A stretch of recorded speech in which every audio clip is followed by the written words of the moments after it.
राज्यसभा में विपक्ष के उप नेता प्रमोद तिवारी जी का आज जन्मदिन है। जनपद के विभिन्न स्थानों पर बड़े ही उत्साहपूर्ण वातावरण में इसको मनाया जा रहा है। जिस तरह से तिवारी जी ने पिछले 44 वर्षों से लगातार देश और प्रदेश की जनता की सतत सेवा की है, वह निश्चित रूप से प्रशंसनीय है। उत्तर प्रदेश ही नहीं, देश के कुछ और हिस्सों में उन्होंने विकास किया है और उत्तर प्रदेश में प्रतापगढ़ के अलावा उत्तर प्रदेश के तमाम जिलों में उन्होंने विकास के कार्य किए हैं।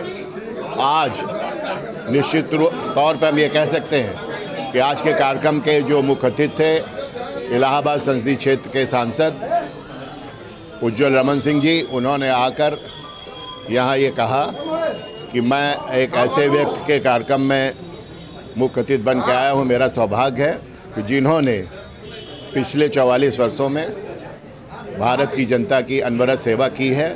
हम सब कांग्रेस जन यहाँ उत्साहपूर्ण वातावरण में इस कार्यक्रम को संपन्न करा रहे हैं और अभी थोड़ी देर बाद हम लोग कुछ लोग लोपी बाग जाएंगे संस्थान में, वहाँ लोगों को मिष्ठान वितरण करेंगे, कुछ अस्पतालों में जाकर रोगियों को फल वितरित करेंगे और इसके अलावा संगम पर गरीबों के बीच में भोजन वितरित करेंगे।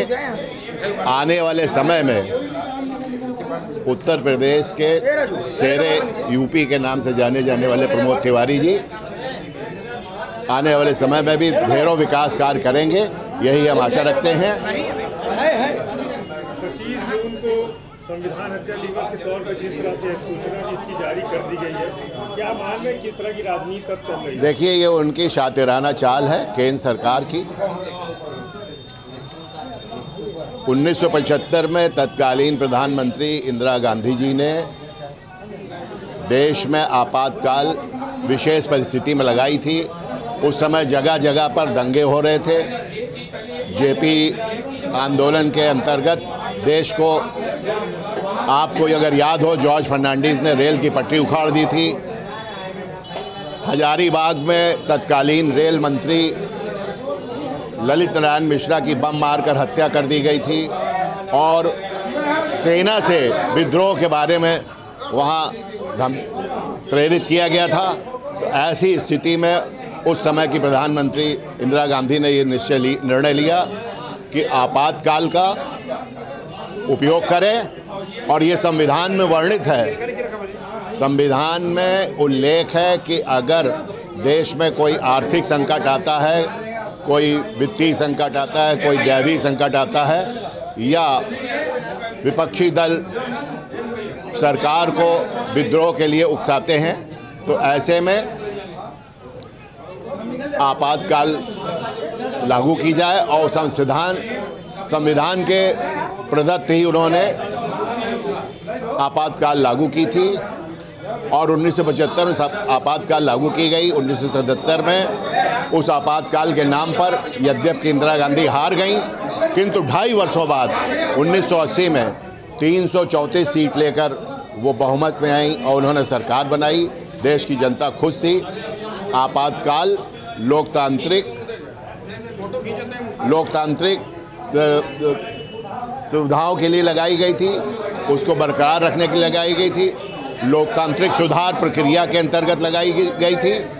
लोग उस समय खुश थे, सारा काम समय से होता था। लेकिन अभी हाल में आपने देखा कि संसद के अंदर जिस तरह से विपक्ष के नेता राहुल गांधी जी ने देश की सरकार पर हमला बोला, उस हमले से वो डरे हुए थे और उस डर को लेकर उन्होंने आपातकाल की हत्या का एक आधार चुना।